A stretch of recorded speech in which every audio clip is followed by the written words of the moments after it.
زخمی ہو جاتا. عرب کا دستور تھا کہ زخمی ہو جاتا کوئی تو اس کے زخم کو منہ رکھ کے اوپر تو وہ چوستے اور چاٹتے یہاں تک کہ زخم صاف ہو جاتا اور منہ سے جتنی وہ قدورت وغیرہ خون کی جمع ہو جاتی منہ میں اس کو الگ پھونک دیتے اور پھر اس کے بعد مرہم پٹی کا مرحلہ آ جاتا. عرب کے دستور کے مطابق سرکار دو عالم صلی اللہ علیہ وسلم کا زخم مبارک چاٹنے کے لیے جس خوش نصیب کو موقع دیا گیا اس خوش نصیب صحابی اور عاشق زار کا نام ہے سیدنا مالک بن سنان رضی اللہ تعالیٰ. کیا سیدنا مالک بن سنان رضی اللہ تعالیٰ. آپ نے اپنا منہ مبارک سرکار کے جبین مبارک کے اوپر رکھا اور آپ کے خون کو اور زخم کو چوستے رہے. جس وقت میرا خون جو تم نے میرا زخم چاٹنے کے وقت چوسا تھا تو اس خون کو کہاں پھینکا؟ عرض کیا یا رسول اللہ صلی اللہ علیہ وسلم وہ کوئی کسی دوسرے آدمی کا خون تھوڑا ہی تھا کہ میں اس کو پھینکتا، میں پھینک کر بے ادب ہو جاتا. یا رسول اللہ صلی اللہ علیہ وسلم خدا کی قسم میں نے اس خون کو نگل کر اپنے پیٹ کے اندر اتار لیا،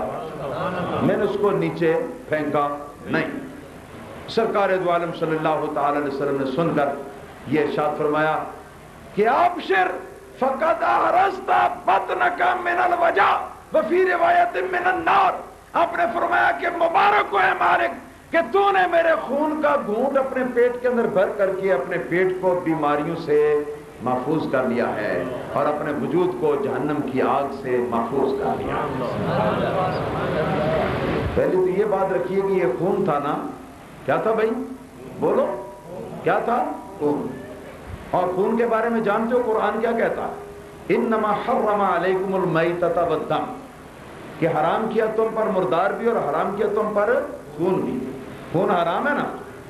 اور رجس کا لفظ بھی خون کے لیے آیا نصوص میں. رجس کا معنی ناپاک، خون حرام بھی ہے خون ناپاک بھی ہے. دنیا کے سارے خون حرام بھی ہیں، دنیا کے سارے خون ناپاک بھی ہیں. اور اس اصول کے مطابق اگر سرکار چلتے تو سرکار دو عالم صلی اللہ علیہ وسلم بجائے بیماری سے پیٹ کو محفوظ کر لینے کی مبارک دیتے یا جہنم سے اپنے جسم کو محفوظ کر لینے کی مبارک دیتے، اس کی بجائے سرکار فرماتے ڈانٹتے ہوئے کہ جاؤ جا کے اپنا منہ دھو کے اپنے منہ کو صاف کرو اور تم نے یہ جو کام کیا حرام کیا اور غلط کیا، خون ناپاک تھا، اور ایسی بات آپ فرماتے. مگر سرکار دو عالم صلی اللہ علیہ وسلم نے ایسا نہیں فرمایا، بلکہ اس خون مبارک کے پینے والے کو شاباش دی، اس خون مبارک کے پینے والے یہ پاک صلی اللہ علیہ وسلم نے تسلی دی، اس خون مبارک کے پینے والے کو رسول اللہ صلی اللہ علیہ وسلم نے مبارکباد دی، اس خون مبارک کے پینے والے کو بیماریوں سے پاک قرار دیا، اس خون مبارک کے پینے والے کو جہنم کی آگ پر حرام قرار دیا. یہ کیوں؟ یہ اتنا فرق کیوں رکھا؟ فرق اس لیے رکھا کہ دوسرے خون بھی خون ہے اور یہ خون بھی خون ہے، مگر دوسرے خون جو ہیں وہ اپنے اندر مادیت کی تمام تاثیرات جو ہیں وہ موجود رکھتے ہیں، مگر یہ وہ خون ہے کہ جس خون کے اندر مادہ اور مادیات کی تمام تاثیرات ختم ہو چکی ہیں. اس کے اندر مادہ اور مادے کی خاصیات جو ہیں اور تاریکی جو ہے اور کثافت جو ہے اور گندگی جو ہے اور غلاظت جو ہے وہ ساری کی ساری صاف ہو. مٹی جو آئی سفید کافور کی شکل میں، جی مٹی کی کثافت اس میں بھی کوئی نہیں، مٹی کے اندر تاریکی ہوتی ہے نا، مٹی کے اندر کثافت ہوتی ہے نا، گندگی ہوتی ہے نا، وہ ساری جھٹک کے جھاڑ دی، صاف کر دی، وہ اس میں بھی کوئی نہیں. اور جنت کے اندر تو کثافت کا نام ہی کوئی نہیں، کثافت نام کی چیز ہی کوئی نہیں. پھر جنت میں سے کستوری اور زعفران اور ایسی چیزیں جو اس کے اندر شامل کی گئی. ایک صحابی کہتے ہیں کہ ہم نے حضرت مالک بن سنان رضی اللہ تعالیٰ عنہ سے سوال کیا کہ مالک تم نے محمد رسول اللہ صلی اللہ علیہ وسلم کے خون مبارک کو پیا تھا، ذرا یہ آپ بتائیں گے کہ محمد رسول اللہ صلی اللہ علیہ وسلم کے پیارے خون مبارک و اقدس کا مزہ اور اس کی مہک کیسی تھی؟ آپ نے فرمایا کہ ہاں کیوں نہ بتاؤں گا. آپ نے ارشاد فرمایا کہ اما ذائقہ سرکار دو عالم صلی اللہ علیہ وسلم کے خون کا ذائقہ مبارکہ فرماتی ہے فکان احلی من العسل، وہ شہد سے کہیں زیادہ شیریں اور مزیدار. واما طیبہ، اور لیکن اس کی خوشبو فکان اطیب من المسک، کستوری سے زیادہ پاکیزہ اور کستوری سے زیادہ خوبصورت اور کستوری سے زیادہ خوشگوار خوشبو ہے۔ تو یہ کستوری سے زیادہ خوشبودار مہک اس کی کہاں سے آ گئی؟ اور یہ اس کے اندر جو شیرینی تھی، شہد کی شیرینی سے زیادہ شیرینی، یہ کہاں سے آ گئی؟ آپ نے ابھی پڑھا نا، مطالعہ کیا آپ نے ابھی کہ جنت میں سے نہر کوثر کا پانی شامل کیا گیا ہے، اور نہر کوثر کا جو پانی ہے حدیث پاک کے اندر اس کا وصف یوں بیان ہوا ہے کہ اب یدو من اللبن، دودھ سے زیادہ سفید ہے، اعلیٰ من العسل، شہد سے زیادہ شیریں ہے، واطیب من المسک، اور کستوری سے زیادہ خوشبودار ہے۔ کون؟ حوض کوثر کا پانی اور نہر کوثر کا پانی، اور وہی نہر کوثر کا پانی سرکار دو عالم صلی اللہ علیہ وسلم کے وجود مبارک کے اندر رکھا۔ ارے یہ تو سرکار دو عالم صلی اللہ علیہ وسلم کا خون مبارک ہے، سرکار دو عالم صلی اللہ علیہ وسلم کا پسینہ مبارک جو اس کے بارے میں صحیح مسلم کی حدیث ہے، سرکار دو عالم صلی اللہ علیہ وسلم حضرت سیدتنا ام سلیم رضی اللہ تعالیٰ عنہ کے گھر میں آپ آرام فرما رہے ہیں، گرمی کا موسم ہے اور پسینہ آپ کے بدن سے بہہ رہا۔ حضرت ام سلیم رضی اللہ تعالیٰ عنہ آپ کے محارم میں سے تھی، نامحرم نہیں تھی، قریب بیٹھ کی عقیدت سے شیشے کا ایک برتن لیا، سرکار کے جبین مبارک سے وہ پسینے کے موتی جو ہے نا ان کو اپنی انگلی کے ساتھ آگے چلا کے تو وہ شیشے کے برتن میں ڈال رہی، جمع کر رہی۔ سرکار دو عالم صلی اللہ تعالیٰ علیہ وسلم باخبر تو تھے ہی، اس لیے کہ سرکار فرماتی ہے کہ ان عینا یتنامان ولا ینام قلبی، رواہ البخاری فی صحیحہ۔ آپ فرماتے ہیں جب میں سوتا ہوں تو صرف میری آنکھیں بند ہوتی ہیں اور میرا دل بیدار رہتا ہے، یعنی میں بے خبر اور بے شعور نہیں ہوتا دوسرے لوگوں کی طرح، میں باشعور اور باخبر رہتا ہوں، با علم رہتا ہوں، لیکن آرام کرنے کے لیے آنکھیں بند کر لیتا ہوں، یہ کیفیت ہے۔ لیکن کچھ دیر کے بعد سرکار نے اپنی آنکھیں بھی کھول دی، مسکرا کر ارشاد فرمایا ماذا تفعلین یا ام سلیم، ام سلیم کیا کر رہی ہیں؟ یہ عرض کیا کہ حضور ھذا عرقک، یہ آپ کا پسینہ مبارک ہے، میں اس کو جمع کر رہی ہوں ایک شیشے کے برتن میں۔ ارشاد فرمایا کیوں؟ عرض کیا کہ حضور میں اس کو جمع کر رہی ہوں لِآرَاسِنَا وَهُوَ مِنْ أَطْيَبِ الطِّيبِ عِنْدَنَا لِآرَاسِنَا، میں اس کو اپنے خاندان کی نئی بننے والی دلہنوں کے لیے اکٹھا کر رہی ہوں، اور یہ مدینہ منورہ کے اندر ہماری دلہنوں کے لیے سب سے اعلیٰ قسم کی خوشبو کا حکم رکھتا ہے، یہ آپ کا پسینہ۔ اور اگر مدینہ منورہ سے کوئی خوشبو بازار سے ہم لے آئیں اور اس خوشبو کے اندر ایک دو قطرے آپ کے پسینہ مبارکہ کے ڈال دیں تو پورے مدینہ منورہ اور اس کے بازاروں کی خوشبو اس کا مقابلہ نہیں کر سکتی۔ یہ سرکار دو عالم صلی اللہ علیہ وسلم کا پسینہ مبارک ہے، اس کی خوشبو ہے اتنا۔ تو یہ سرکار کے پسینہ مبارک کی خوشبو یہ کیسی آئی؟ اس کا آغاز وہیں سے ہوا تھا، وہ جو میں نے بات آپ سے کی ہے کہ وہاں خوشبودار عناصر ہیں جن کو سرکار دو عالم صلی اللہ علیہ وسلم کے جوہر بشری کے اندر، جوہر بشری کے آغاز کے موقع پر شامل کیا گیا تھا، اسی کا اثر یہاں آخر کے اندر آ کے ظاہر ہوتا ہے۔ ارے یہ تو پسینہ مبارک ہے، حدیث پاک کے اندر آتا ہے کہ رسول اللہ صلی اللہ علیہ وسلم جس وقت ایک راستے پر چلتے تھے اور چلنے کے بعد وہاں سے گزر کے وہاں سے آپ کا ظاہری وجود غائب ہو جاتا تھا، گھنٹوں تک سرکار کے چلے بہ جانے کے بعد اس راستے کی جو فضا ہے وہ معطر رہتی، وہ منور رہتی، اور سرکار کے وجود مبارک کی مہک کا پہچاننے والا جب اس راستے سے گزرتا تو وہ اس مہک کو سونگھ کر پہچان لیتا کہ یہاں سے اس کے اور میرے پیارے آقا وہ مولا حضرت محمد مصطفیٰ صلی اللہ علیہ وسلم گزر کر تشریف لے گئے۔ یہ کیفیت تھی نا سرکار کے وجود مبارک کی خوشبو۔ میرے اعلیٰ حضرت عظیم البرکت مولانا شاہ احمد رضا خان فاضل بریلوی رحمۃ اللہ تعالی علیہ کی روح وجد میں آئی اور کیا خوب فرمایا، فرماتے ہیں ان کی مہک نے دل کے غنچے کھلا دیے ہیں۔ آپ بھی میرے ساتھ ذرا جھوم جھوم کے شامل ہو جائیے۔ ان کی مہک نے دل کے غنچے کے پڑھیے، ان کی مہک نے دل کے غنچے استعمال کر دیے بھئی اعلیٰ حضرت بریلوی رضی اللہ تعالیٰ عنہ نے. گویا کہ آپ ارشاد یہ فرمانا چاہتی ہیں، مقصد آپ کے کلام کا یہ ہے کہ ظاہری وجود مبارک کا تو یہ کمال تھا کہ جس راستے سے گزر جاتے اس راستے کو گھنٹوں تک کے لیے معطر بنا جاتے، معمر بنا جاتے. لیکن آپ کے روحانی تصرف کی شان یہ ہے کہ جس دل کے اندر سرکار دو عالم صلی اللہ علیہ وسلم کی محبت کی ایک شعاع داخل ہو جاتی ہے، وہ دل ساری زندگی کے لیے معطر ہو جاتا ہے، معمر ہو جاتا ہے. صرف راستے ہی نہیں بلکہ سرکار کی روحانی گزرگاہ جو مسلمانوں کے ایمان کے سینے اور دل ہیں وہ بھی سرکار کی اس مہک کے ساتھ معطر ہے اور معمر. اللہ اللہ میرے ساتھ مل کے پڑھیے. ان کی مہک نے دل کے اونچے، بھئی ایسے نہیں، ایسے نہیں، جھوم جھوم کے پڑھیے. ان کی مہک نے دل کے،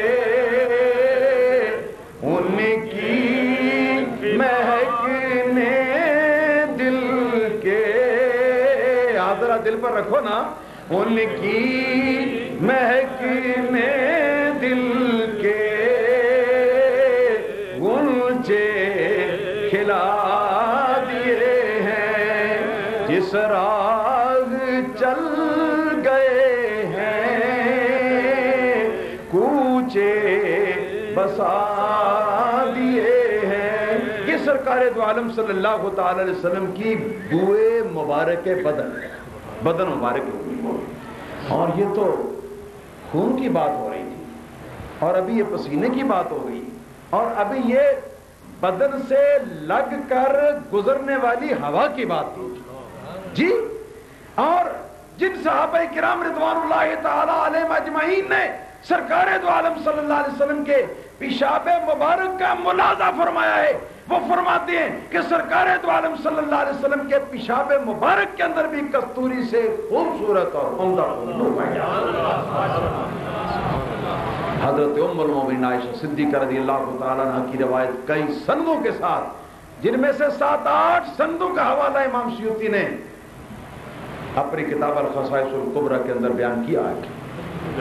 فرماتی ہیں کہ یا رسول اللہ، عرض کرتی ہیں حضور کی بارگاہ میں، یا رسول اللہ صلی اللہ علیہ وسلم، رأیناک انک تدخل الخلاء فتخرج. حضور ہم آپ کو بارہا مرتبہ دیکھتی ہیں کہ آپ بیت الخلاء شریف میں جاتے ہیں اور پھر قضاء حاجت فرمانے کے بعد بیت الخلاء سے باہر نکل آتے ہیں. فندخل علی اسرک، تو حضور ہم آپ کے بعد بیت الخلاء میں جاتے ہیں.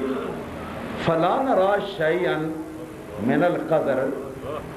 تو گندگی نام کی وہ چیز جو ہر انسان کے پیٹ سے بیت الخلاء میں نکلتی ہے، ایسی کوئی چیز ہم وہاں دیکھتی نہیں ہے، ہمیں وہاں نظر آتی نہیں ہے. غیر اننا نجد رائحۃ افضل من رائحۃ المسک، اس کے سوا اور کچھ پتہ نہیں کہ بیت الخلاء میں سے کستوری سے زیادہ عمدہ خوشبو کے حلے اٹھتے ہیں. خوشبو اٹھتی، وہ اٹھتی ہوئی محسوس ہوتی ہے، اور اس کے سوا تو کچھ محسوس نہیں ہوتا. اور حضرت جابر بن عبداللہ انصاری رضی اللہ تعالیٰ عنہ کی وہ حدیث بھی یاد آ رہی ہے جسے خطیب نے روات مالک اپنی کتاب کے اندر اپنی سند کے ساتھ نقل کیا. لمبی حدیث ہے، میں اس کا ایک ٹکڑا عرض کرتا ہوں. سرکار دو عالم صلی اللہ تعالی علیہ وسلم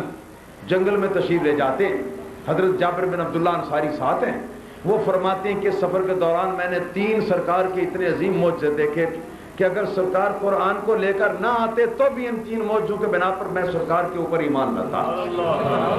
ان میں سے ایک معجزہ یہ تھا کہ سرکار دو عالم صلی اللہ علیہ وسلم کو رفع حاجت، قضاء حاجت کی ضرورت پڑی، تو آپ نے مجھے حکم دیا کہ اے جابر دیکھو وہ کھجور کا ایک درخت ہے وہاں پر، ایک وہاں پر ہے، ان میں سے ایک کے پاس چلے جاؤ اور جا کے میرا نام لے کے اس کو پیغام دو کہ وہ دوسرے درخت کے ساتھ آ جائے تاکہ میں قضاء حاجت کرنا چاہتا ہوں. چنانچہ انہوں نے پیغام دیا. حضرت جابر فرماتے ہیں کہ وہ درخت کھجور کا جو ہے ایک مرتبہ وہ مشرق کی طرف گرا، دوسری طرف مرتبہ مغرب کی طرف گرا، پھر کھڑا ہوا، پھر شمال کی طرف گرا، پھر کھڑا ہوا، پھر جنوب کی طرف گرا، پھر اس کے بعد کھڑا ہوا اور اپنی جڑوں کے اوپر چلتا چلتا چلتا چلتا کھجور کے دوسرے درخت کے پاس آ کے کھڑا ہو گیا، یہاں تک کہ دو درختوں کی بیچ میں اوٹ بن گئی، پردہ بن گیا۔ سرکار دو عالم صلی اللہ علیہ وسلم وہاں قضائے حاجت کے لیے تشریف فرما۔ حضرت جابر رضی اللہ تعالیٰ عنہ ارشاد فرماتے ہیں کہ میں پانی کا لوٹا بھر کر سرکار دو عالم صلی اللہ علیہ وسلم کے پیچھے جا کے منہ دوسری طرف کر کے کھڑا ہو گیا کہ جب سرکار مجھے آواز دیں گے میں لوٹا پیش کروں گا۔ فرماتے تھوڑی دیر ہوئی، نبی اکرم صلی اللہ علیہ وسلم نے لوٹے کے لیے اشارہ کیا، میں لوٹا آگے بڑھا دیا۔ اس کے بعد یہ الفاظ کسی محدث، کسی مولوی، کسی عالم کے، کسی مفسر کے، کسی مصنف کے نہیں ہیں، بلکہ رسول اللہ صلی اللہ علیہ وسلم کے عاشق ذات صحابی کے الفاظ ہیں، عاشق ذات صحابی کے الفاظ ہیں۔ وہ فرماتے ہیں کہ میں آگے بڑھا، لوٹا پیش کیا، جو اس سرکار دو عالم صلی اللہ علیہ وسلم استنجا فرمانے کے بعد وہاں سے ہٹے تو میں آگے بڑھا۔ نیت میری کیا تھی؟ صحابی رسول کی نیت، لعلی اخرج ما خرج من جوف شریف۔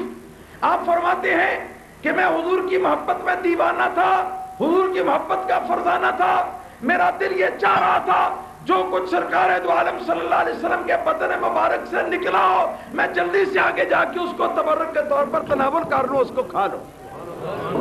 میں اس کو کھا لینا چاہتا ہوں۔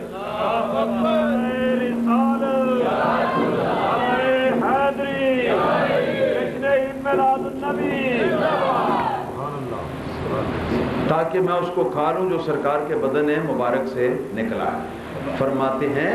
جو ہی میں بڑھ کے آگے ہوا تو میں نے دیکھا کہ وہاں تو چیز ہی کوئی نہیں، صرف وہ استنجے میں جو پانی استعمال ہوا وہ پانی مجھے نظر آیا بہتا ہوا،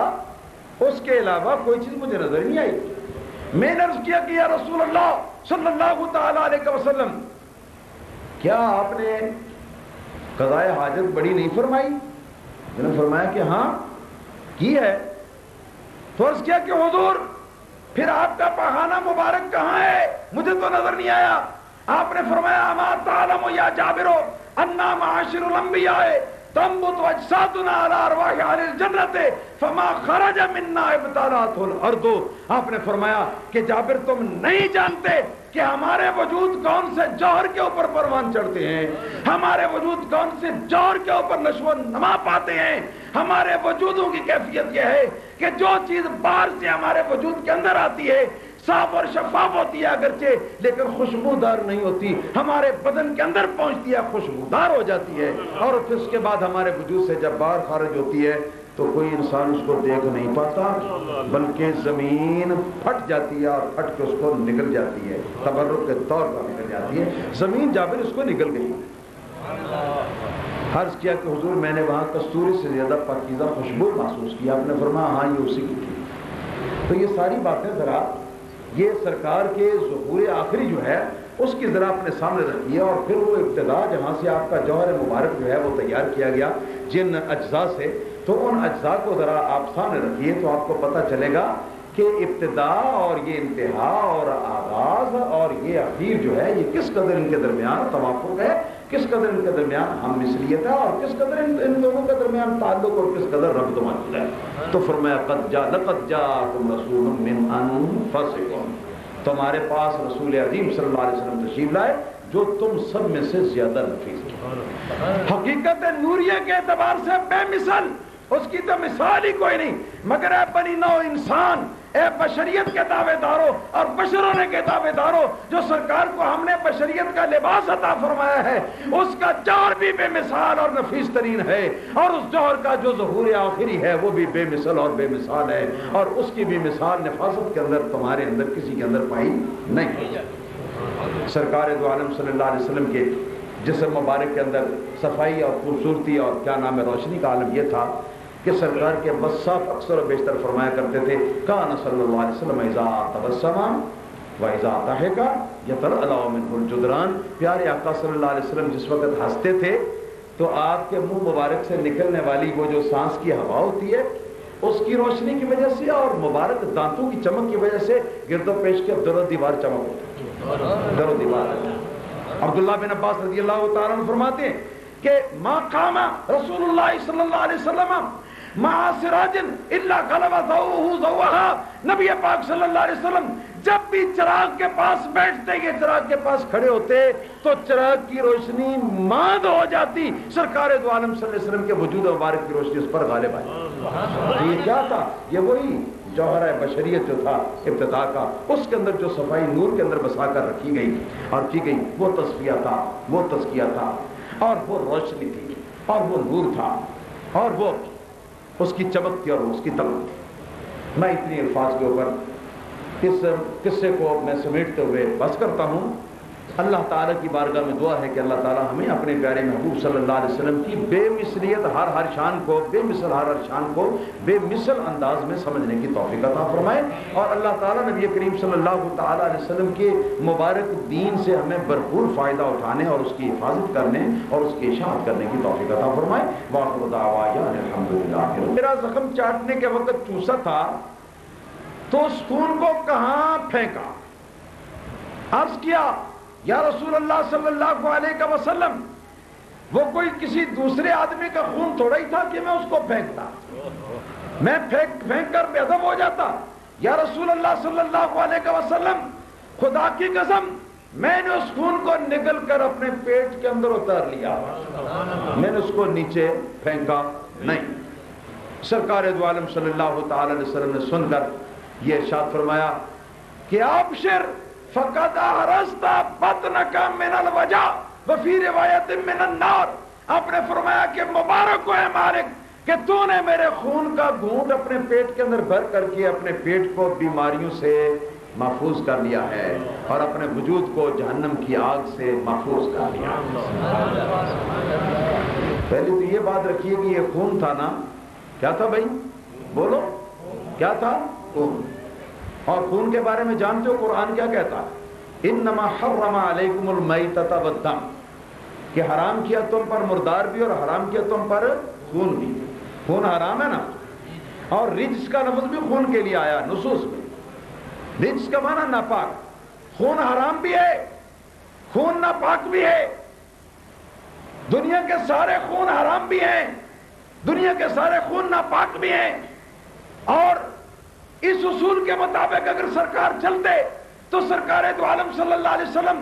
بجائے بیماری سے پیٹ کو محفوظ کر لینے کی مبارک دیتے یا جہنم سے اپنے جسم کو محفوظ کر لینے کی مبارک دیتے،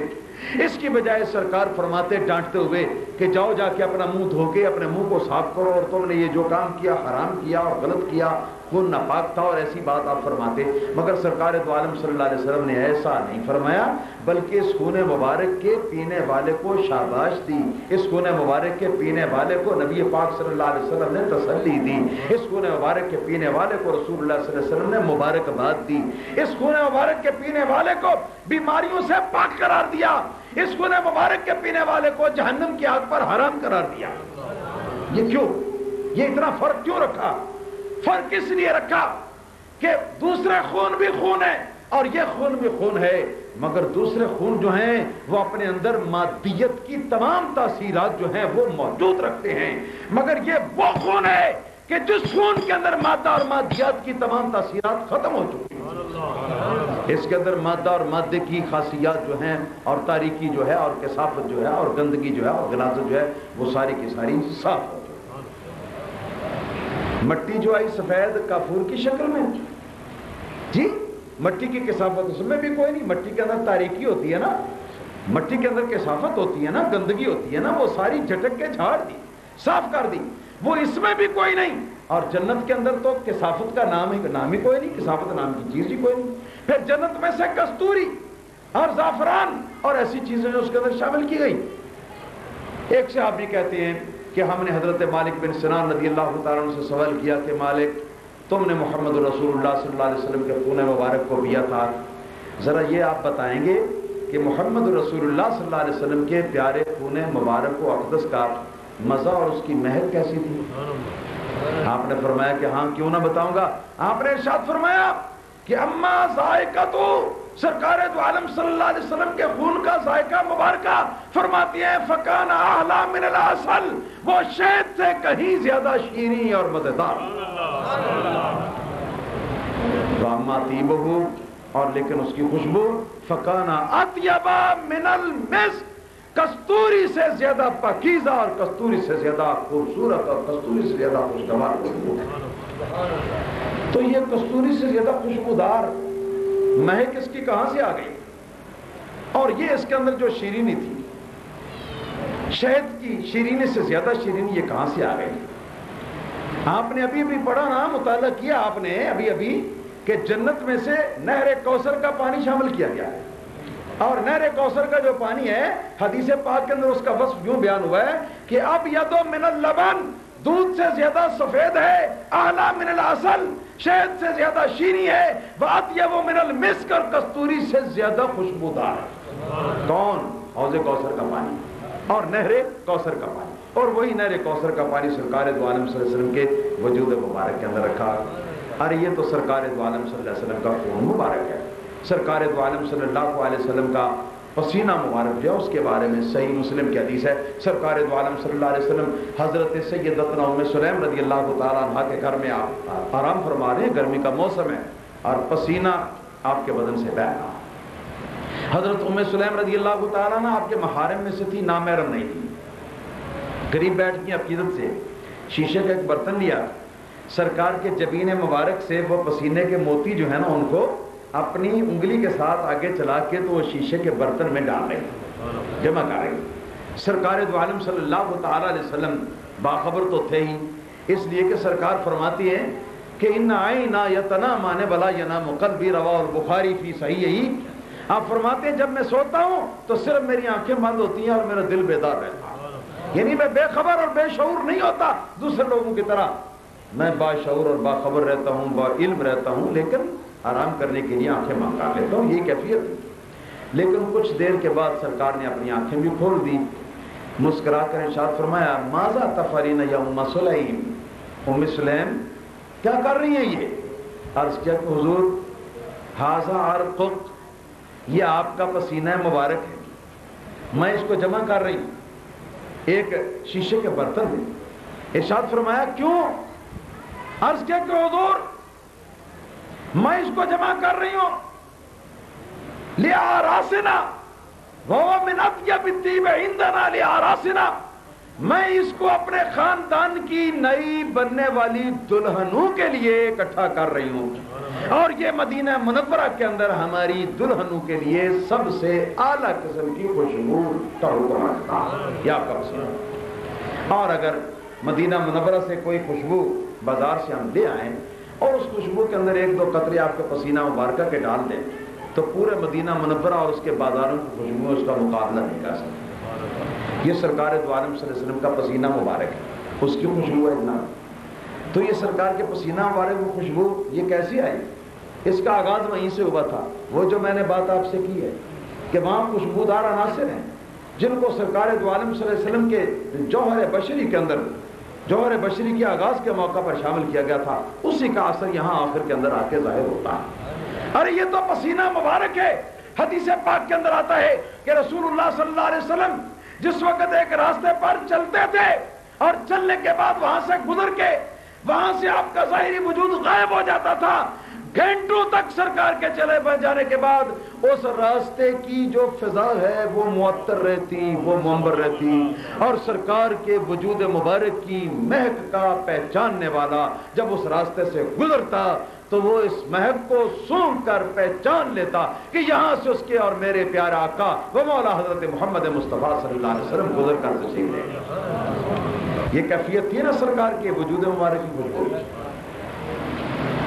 میرے اعلیٰ حضرت عظیم البرکت مولانا شاہ احمد رضا خان فاضل بریلوی رحمۃ اللہ تعالی علیہ کی روح وجد میں آئی اور کیا خوب فرمایا، فرماتے ہیں ان کی مہک نے دل کے غنچے کھلا دیے ہیں۔ آپ بھی میرے ساتھ ذرا جھوم جھوم کے شامل ہو جائیے۔ ان کی مہک نے دل کے غنچے جھوم جھوم کے پڑھیے، ان کی مہک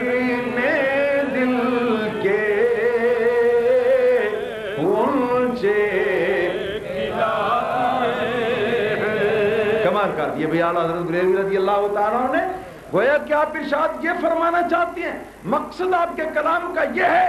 کہ ظاہری وجود مبارک کا تو یہ کمال تھا کہ جس راستے سے گزر جاتے اس راستے کو گھنٹوں تک کے لیے معطر بنا جاتے، معمر بنا جاتے، لیکن آپ کے روحانی تصرف کی شان یہ ہے کہ جس دل کے اندر سرکار دو عالم صلی اللہ علیہ وسلم کی محبت کی ایک شعاع داخل ہو جاتی ہے، وہ دل ساری زندگی کے لیے معطر ہو جاتا ہے، معمر ہو جاتا ہے۔ صرف راستے ہی نہیں بلکہ سرکار کی روحانی گزرگاہ جو مسلمانوں کے ایمان کے سینے اور دل ہیں وہ بھی سرکار کی اس مہک کے ساتھ معطر ہے اور معمر ہے۔ اللہ اللہ میرے ساتھ مل کے پڑھیے، ان کی مہک نے دل کے اونچے، بھئی ایسے نہیں جھوم جھوم کے پڑھیے، ان کی مہک نے دل کے، ان کی مہک نے دل کے، آپ ذرا دل پر رکھو نا، ان کی مہک نے دل کے گنچے کھلا دیے ہیں، جس راہ چل گئے ہیں کوچے بسا دیے ہیں۔ یہ سرکار دو عالم صلی اللہ تعالی علیہ وسلم کی بوئے مبارک بدن مبارک ہوئی، اور یہ تو خون کی بات ہو رہی تھی، اور ابھی یہ پسینے کی بات ہو گئی، اور ابھی یہ بدن سے لگ کر گزرنے والی ہوا کی بات تھی جی۔ اور جن صحابہ کرام رضوان اللہ تعالی علیہم اجمعین نے سرکار دو عالم صلی اللہ علیہ وسلم کے پیشاب مبارک کا ملاحظہ فرمایا ہے، وہ فرماتے ہیں کہ سرکار دو عالم صلی اللہ علیہ وسلم کے پیشاب مبارک کے اندر بھی کستوری سے خوبصورت اور عمدہ خوشبو پایا۔ حضرت ام المومنین عائشہ صدیقہ رضی اللہ تعالیٰ عنہ کی روایت کئی سندوں کے ساتھ، جن میں سے 7-8 سندوں کا حوالہ امام سیوطی نے اپنی کتاب الخصائص الکبریٰ کے اندر بیان کیا ہے۔ فرماتی ہیں کہ یا رسول اللہ، عرض کرتی ہیں حضور کی بارگاہ میں، یا رسول اللہ صلی اللہ علیہ وسلم، رأیناک انک تدخل الخلاء فتخرج، حضور ہم آپ کو بارہا مرتبہ دیکھتی ہیں کہ آپ بیت الخلاء شریف میں جاتے ہیں اور پھر قضاء حاجت فرمانے کے بعد بیت الخلاء سے باہر نکل آتے ہیں، فندخل علی اسرک، تو حضور ہم آپ کے بعد بیت الخلاء میں جاتے ہیں، فلا نری شیئا من القذر، تو گندگی نام کی وہ چیز جو ہر انسان کے پیٹ سے بیت الخلاء میں نکلتی ہے، ایسی کوئی چیز ہم وہاں دیکھتی نہیں ہے، ہمیں وہاں نظر آتی نہیں ہے، غیر انا نجد رائحۃ افضل من رائحۃ المسک، اس کے سوا اور کچھ پتہ نہیں کہ بیت الخلاء میں سے کستوری سے زیادہ عمدہ خوشبو کے حلے اٹھتے ہیں، خوشبو اٹھتی، وہ اٹھتی ہوئی محسوس ہوتی ہے، اور اس کے سوا تو کچھ محسوس نہیں ہوتا۔ اور حضرت جابر بن عبداللہ انصاری رضی اللہ تعالیٰ عنہ کی وہ حدیث بھی یاد آ رہی ہے جسے خطیب نے روات مالک اپنی کتاب کے اندر اپنی سند کے ساتھ نقل کیا، لمبی حدیث ہے، میں اس کا ایک ٹکڑا عرض کرتا ہوں۔ سرکار دو عالم صلی اللہ تعالی علیہ وسلم جنگل میں تشریف لے جاتے ہیں، حضرت جابر بن عبداللہ انصاری ساتھ ہیں، وہ فرماتے ہیں کہ سفر کے دوران میں نے 3 سرکار کے اتنے عظیم معجزے دیکھے کہ اگر سرکار قرآن کو لے کر نہ آتے تو بھی ان 3 معجزوں کے بنا پر میں سرکار کے اوپر ایمان لاتا۔ ان میں سے ایک معجزہ یہ تھا کہ سرکار دو عالم صلی اللہ علیہ وسلم کو رفع حاجت، قضاء حاجت کی ضرورت پڑی، تو آپ نے مجھے حکم دیا کہ اے جابر دیکھو وہ کھجور کا ایک درخت ہے وہاں پر، ایک وہاں پر ہے، ان میں سے ایک کے پاس چلے جاؤ اور جا کے میرا نام لے کے اس کو پیغام دو کہ وہ دوسرے درخت کے ساتھ آ جائے تاکہ میں قضاء حاجت کرنا چاہتا ہوں۔ چنانچہ انہوں نے پیغام دیا۔ حضرت جابر فرماتے ہیں کہ وہ درخت کھجور کا جو ہے ایک مرتبہ وہ مشرق کی طرف گرا دوسری طرف مرتبہ مغرب کی طرف گرا، پھر کھڑا ہوا، پھر شمال کی طرف گرا، پھر کھڑا ہوا، پھر جنوب کی طرف گرا، پھر اس کے بعد کھڑا ہوا اور اپنی جڑوں کے اوپر چلتا چلتا چلتا چلتا کھجور کے دوسرے درخت کے پاس آ کے کھڑا ہو گیا، یہاں تک کہ دو درختوں کی بیچ میں اوٹ بن گئی، پردہ بن گیا۔ سرکار دو عالم صلی اللہ علیہ وسلم وہاں قضائے حاجت کے لیے تشریف فرما۔ حضرت جابر رضی اللہ تعالیٰ عنہ ارشاد فرماتے ہیں کہ میں پانی کا لوٹا بھر کر سرکار دو عالم صلی اللہ علیہ وسلم کے پیچھے جا کے منہ دوسری طرف کر کے کھڑا ہو گیا کہ جب سرکار مجھے آواز دیں گے میں لوٹا پیش کروں گا۔ فرماتے تھوڑی دیر ہوئی، نبی اکرم صلی اللہ علیہ وسلم نے لوٹے کے لیے اشارہ کیا، میں لوٹا آگے بڑھا دیا۔ اس کے بعد یہ الفاظ کسی محدث، کسی مولوی، کسی عالم کے، کسی مفسر کے، کسی مصنف کے نہیں ہیں، بلکہ رسول اللہ صلی اللہ علیہ وسلم کے عاشق ازار صحابی کے الفاظ ہیں، عاشق ازار صحابی کے الفاظ ہیں۔ وہ فرماتے ہیں کہ میں آگے بڑھا، لوٹا پیش کیا، جو اس سرکار دو عالم صلی اللہ علیہ وسلم استنجا فرمانے کے بعد وہاں سے ہٹے تو میں آگے بڑھا۔ نیت میری کیا تھی؟ صحابی رسول کی نیت، لعلی اخرج ما خرج من جوف شریف۔ آپ فرماتے ہیں کہ میں حضور کی محبت میں دیوانہ تھا، حضور کی محبت کا فرزانہ تھا، میرا دل یہ چاہ رہا تھا جو کچھ سرکار دو عالم صلی اللہ علیہ وسلم کے بدن مبارک سے نکلا ہو میں جلدی سے آگے جا کے اس کو تبرک کے طور پر تناول کر لوں، اس کو کھا لوں، میں اس کو کھا لینا چاہتا ہوں۔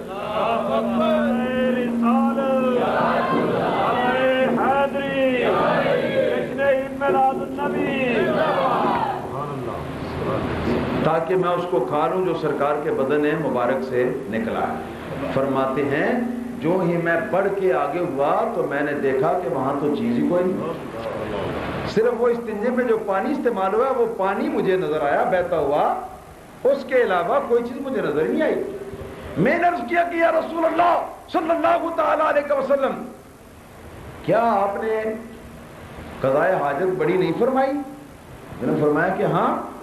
کی ہے۔ تو عرض کیا کہ حضور پھر آپ کا پاخانہ مبارک کہاں ہے؟ مجھے تو نظر نہیں آیا۔ آپ نے فرمایا اما تعلم یا جابر انا معاشر الانبیاء تنبت اجسادنا علی ارواح اہل الجنت فما خرج منا ابتلات الارض۔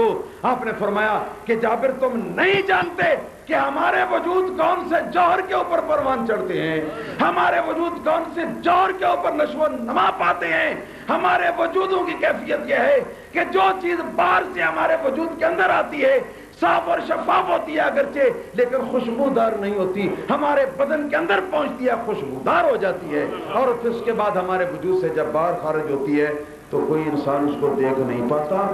بلکہ زمین پھٹ جاتی ہے اور پھٹ کے اس کو نکل جاتی ہے، تبرک کے طور پر نکل جاتی ہے۔ زمین جابر اس کو نکل گئی۔ عرض کیا کہ حضور میں نے وہاں کستوری سے زیادہ پاکیزہ خوشبو محسوس کی۔ آپ نے فرمایا ہاں یہ اسی کی تھی۔ تو یہ ساری باتیں ذرا یہ سرکار کے ظہور آخری جو ہے اس کی ذرا اپنے سامنے رکھیے، اور پھر وہ ابتدا جہاں سے آپ کا جوہر مبارک جو ہے وہ تیار کیا گیا جن اجزاء سے، تو ان اجزاء کو ذرا آپ سامنے رکھیے تو آپ کو پتہ چلے گا کہ ابتدا اور یہ انتہا اور آغاز اور یہ اخیر جو ہے یہ کس قدر ان کے درمیان توافق ہے، کس قدر ان کے درمیان ہم مثلیت ہے، اور کس قدر ان دونوں کے درمیان تعلق اور کس قدر ربط و معلوم ہے۔ تو فرمایا لقد جاءکم رسول من انفسکم، تمہارے پاس رسول عظیم صلی اللہ علیہ وسلم تشریف لائے جو تم سب میں سے زیادہ نفیس ہے، حقیقت نوریہ کے اعتبار سے بے مثل، اس کی تو مثال ہی کوئی نہیں، مگر اے بنی نو انسان، اے بشریت کے دعوے داروں اور بشر ہونے کے دعوے داروں، جو سرکار کو ہم نے بشریت کا لباس عطا فرمایا ہے اس کا جوہر بھی بے مثال اور نفیس ترین ہے، اور اس جوہر کا جو ظہور آخری ہے وہ بھی بے مثل اور بے مثال ہے، اور اس کی بھی مثال نفاست کے اندر تمہارے اندر کسی کے اندر پائی نہیں۔ سرکار دو عالم صلی اللہ علیہ وسلم کے جسم مبارک کے اندر صفائی اور خوبصورتی اور کیا نام ہے روشنی کا عالم یہ تھا کہ سرکار کے وصف اکثر و بیشتر فرمایا کرتے تھے کان صلی اللہ علیہ وسلم اذا تبسم و اذا ضحک یتلألأ منہ الجدران۔ پیارے آقا صلی اللہ علیہ وسلم جس وقت ہنستے تھے تو آپ کے منہ مبارک سے نکلنے والی وہ جو سانس کی ہوا ہوتی ہے اس کی روشنی کی وجہ سے اور مبارک دانتوں کی چمک کی وجہ سے گرد و پیش کے در و دیوار چمک ہوتی ہے، در و دیوار عبداللہ بن عباس رضی اللہ تعالیٰ عنہ فرماتے ہیں کہ ما قام رسول اللہ صلی اللہ علیہ وسلم مع سراج الا غلب ضوءه ضوءها، نبی پاک صلی اللہ علیہ وسلم جب بھی چراغ کے پاس بیٹھتے، یہ چراغ کے پاس کھڑے ہوتے تو چراغ کی روشنی ماند ہو جاتی، سرکار دو عالم صلی اللہ علیہ وسلم کے وجود مبارک کی روشنی اس پر غالب آئی۔ یہ کیا تھا؟ یہ وہی جوہر بشریت جو تھا ابتدا کا، اس کے اندر جو صفائی نور کے اندر بسا کر رکھی گئی اور کی گئی، وہ تصفیہ تھا، وہ تزکیہ تھا، اور وہ روشنی تھی، اور وہ نور تھا، اور وہ اس کی چمک تھی اور اس کی تلک تھی۔ میں اتنی الفاظ کے اوپر اس قصے کو میں سمیٹتے ہوئے بس کرتا ہوں۔ اللہ تعالیٰ کی بارگاہ میں دعا ہے کہ اللہ تعالیٰ ہمیں اپنے پیارے محبوب صلی اللہ علیہ وسلم کی بے مثلیت ہر شان کو، بے مثل ہر شان کو بے مثل انداز میں سمجھنے کی توفیق عطا فرمائے، اور اللہ تعالیٰ نبی کریم صلی اللہ تعالیٰ علیہ وسلم کے مبارک دین سے ہمیں بھرپور فائدہ اٹھانے اور اس کی حفاظت کرنے اور اس کی اشاعت کرنے کی توفیق عطا فرمائے۔ وآخر دعوانا الحمد للہ۔